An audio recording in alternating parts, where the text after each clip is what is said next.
एक अकेली लेखिका आशी, जो टूटे हुए अतीत और आत्मा की शांति की तलाश में मूसा घाट नाम के एक शांत लेकिन रहस्यमय हिल स्टेशन पहुंची, वहां की पुरानी हवाओं में कुछ ऐसा महसूस करती है जैसे समय थम गया हो। और यूं ही एक दिन उसकी मुलाकात एक अजनबी, रहस्यमय लेकिन बेहद आकर्षक आर्किटेक्ट अर्जुन से होती है, जिसकी आंखों में जैसे कोई भूला बिसरा सागर समाया हो। और जिस हवेली को वह पुनर्स्थापित कर रहा था, वही हवेली एक सदी पुरानी, भूतपूर्व प्रेम कहानी और खून खराबे से जुड़ी एक भयानक किंवदंती की गवाह थी, जहां दीवारें फुसफुसाती थीं, फर्श धड़कनों जैसा थरथराता था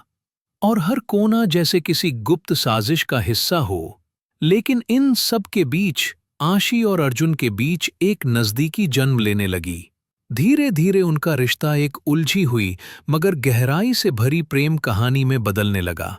जिसमें उनकी आत्माएं जैसे एक दूसरे को पहचानती थीं, जैसे सदियों से इंतजार कर रही थीं मिलने का।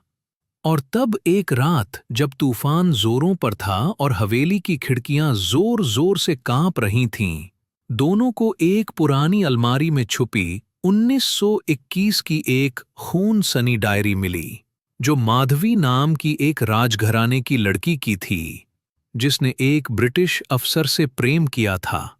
लेकिन समाज, सत्ता और साजिश के कारण उसका अंत जलती हुई हवेली और चीखती आत्मा में हुआ। और अब वह डायरी बार बार यह चेतावनी देती थी कि जो भी इस प्रेम को फिर से जिएगा, उसे अधूरे प्रेम और अधूरी आत्मा की पीड़ा से होकर गुजरना होगा, तभी सब मुक्त होगा। आशी ये सब पढ़ते हुए समझ नहीं पा रही थी कि ये सिर्फ कहानी है या उसकी अपनी नियति,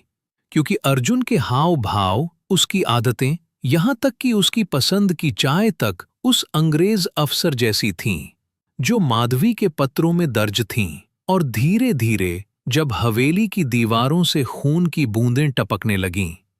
जब आधी रात को दरवाजा खुद ब खुद खुलने लगा, जब माधवी की परछाई शीशों में नजर आने लगीं और अर्जुन कभी कभी बिना चेतना के पलके झपकाए खुद को एडवर्ड कहने लगता, तो आशी के पैरों तले जमीन खिसकने लगी।